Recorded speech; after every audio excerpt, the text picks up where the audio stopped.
So, you're fighting the Germans too? Right. So, we're allies. Right. So, we should work together? Right. Okay, shoot yourself. What? No, I'm not an idiot. Teamwork! September of 1939 had been, how should I say this, no bueno for Poland. The country had been abandoned by its friends, tag-teamed from 4 directions, and split between 2 bad men with mustaches. Poland had gone down fighting, and in fact, many soldiers managed to escape the country and continue the fight abroad, but the vast majority of Poles found themselves trapped inside their own country. Their only option was to resist. Or to die, but that would have been kind of a bummer. After Poland fell in early October 1939, Germany directly annexed all the former German lands that Poland had bootganged after World War I and organized the rest into this thing called the General Government, which was essentially just a German colony. Once all their borders were nice and tidied up, the Nazis got to work at what they were best at, making everyone in their occupied territory hate them. Repeat after me. German good, Polish bad.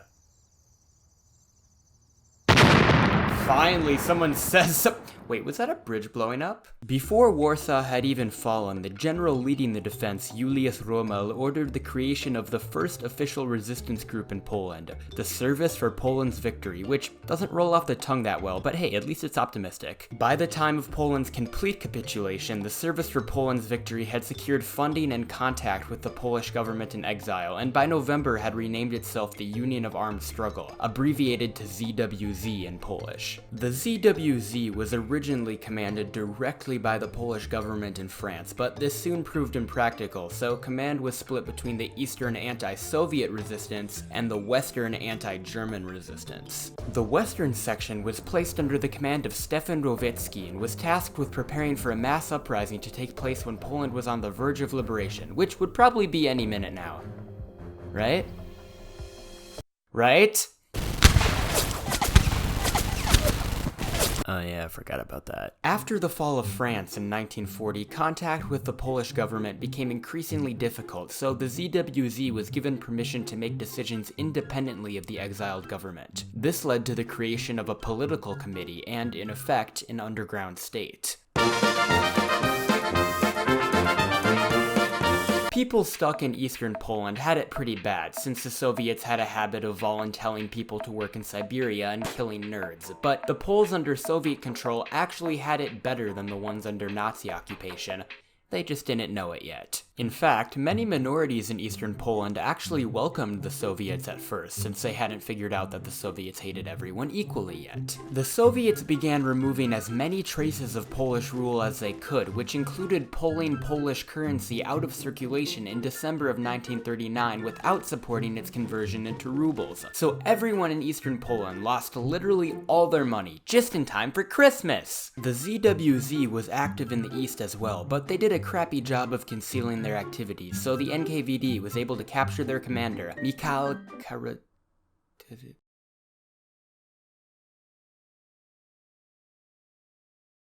Anyway, that kind of put a damper on things for a while. Some of the earliest offensive actions of the war were actually carried out by groups outside of the ZWZ's control. There were multiple regular army units that were able to avoid capture after the September campaign and continued to operate against the Germans and Soviets. For example, the separated unit of the Polish army under Henryk Dobranski wiped out an entire battalion of Germans in March of 1940, but in retaliation the Nazis killed 700 local villagers.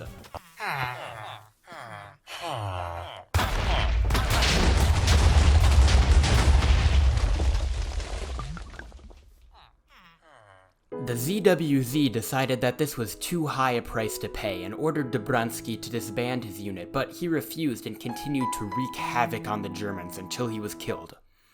Like a month later. In the east, high school students in the town of Chortkov attempted to capture the town's prison and free the captive Polish officers there with nothing more than knives and swords, but were beaten by the Soviets who, plot twist, had guns. One of the most daring operations of the war, though, did take place under the ZWZ's command. In the summer of 1940, a dude named Witold Pilecki presented the ZWZ with a plan to enter Auschwitz concentration camp, gather intelligence, and organize a resistance group. On the 19th of September, Pilecki purposely got himself caught in a German roundup and was sent to Auschwitz soon after. Everything was going exactly according to plan. Which is really weird to say considering the circumstances. For 3 years, Pilecki sent out detailed reports of the ongoing, stuff in Auschwitz and can perhaps be credited with revealing the atrocities of the Holocaust to the world. However, nobody listened to him, and no uprising ever took place. Yeah, I don't know if I can make this funny. It's just kind of sad. On June 22nd, 1941, since Britain was being stupid, Hitler decided that he might as well go ahead and invade Russia. This was obviously inconvenient for all the people in eastern Poland, but it was great for the ZWZ because it united their two branches and allowed them to better coordinate resistance. By 1942, the ZWZ had consumed many of the local resistance groups in the east and officially renamed itself to the Armia Krajowa, aka the Home Army, aka the AK. Wait. Now, it should be noted that the AK was just the military branch of a much larger and more complex Polish underground state that included a democratic government, courts, and, because the Germans had closed down all the schools, a full-on education system. Hello, is this Miss Kowalski's class? Yes, it is. Wait. I remember you. You're the one who called me an idiot pierogi in the 5th grade. Please, just let me in before the Germans... All those years of being a little stinker, and look who comes crawling back! The Polish underground state decided early on that it wouldn't recognize the German occupation and would continue to operate as the only legitimate government in the country. This meant that they had their own police force to uphold their own laws and even tried and convicted Nazi officials as war criminals, handing out death sentences along the way. In order to execute these war criminals, the underground turned to the elite Kenneth battalion. These ex-Boy Scouts conducted countless acts of sabotage, rescues, and reconnaissance, as well as carrying out over 8,000 death sentences. As the war went on, and with the support of Polish Special Forces airdropped from Britain, AK operations became bolder. In February of 1944, the Kenneth battalion executed the Nazi police chief in front of his own office in Warsaw, and in May of the same year, the AK was somehow able to steal an entire V-2 rocket. Those must have been some really distracted guards.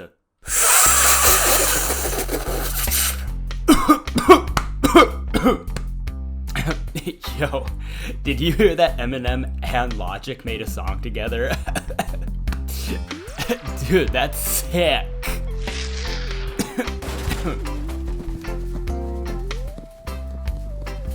Yo, did you hear something?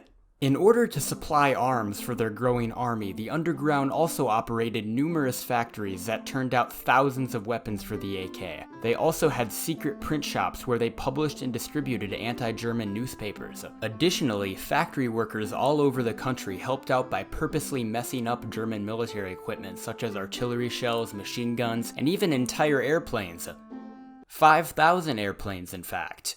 All of these nuisances didn't go unnoticed by the Germans, of course, and their reprisals were predictably brutal. What's going on in here? Okay, I'm gonna count down from 3, and if I don't get some answers by the time I get to 0, there are gonna be some serious consequences. 3, 2, 1. You don't even want to know what happens when I get to 0. 3, 2, Yep, that's it. I'm killing your whole family. Wait. After 1 or 2 minor setbacks in Russia, the Wehrmacht found itself pushed all the way back to Poland by the Red Army. Poland had kind of been secretly hoping that the Western Allies would have beaten Stalin to them, but history hates Poland, so they really should have seen this one coming. As Soviet forces closed in on Poland's major cities, the AK decided that it was finally time to launch that major uprising they'd been talking about. Operation Tempest was launched on January 2nd, 1944, with the intention of liberating Poland's major cities with the help of the Soviets. Here's how it went down.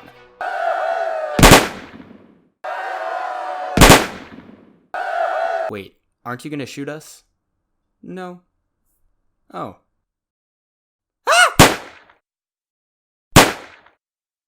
I'll be making a whole video on the Warsaw Uprising, so we'll just leave it at that for now. After the failure of Operation Tempest, the AK ceased to exist as an effective fighting force, and the underground state lost its main political asset. In order to console them and talk about the political future of Poland, the Soviets invited most of the remaining leadership of the underground to a conference over dinner, where they were all arrested. The AK was officially dissolved on January 19, 1945, but many members refused to lay down their arms and continued fighting the Soviets for years afterwards. These men and women became known as the Cursed Soldiers and continued harassing the Soviets until the 1960s. Yeah, I know, not really much of a happy ending, but when you get the Soviets and the Nazis involved, I mean, what do you expect?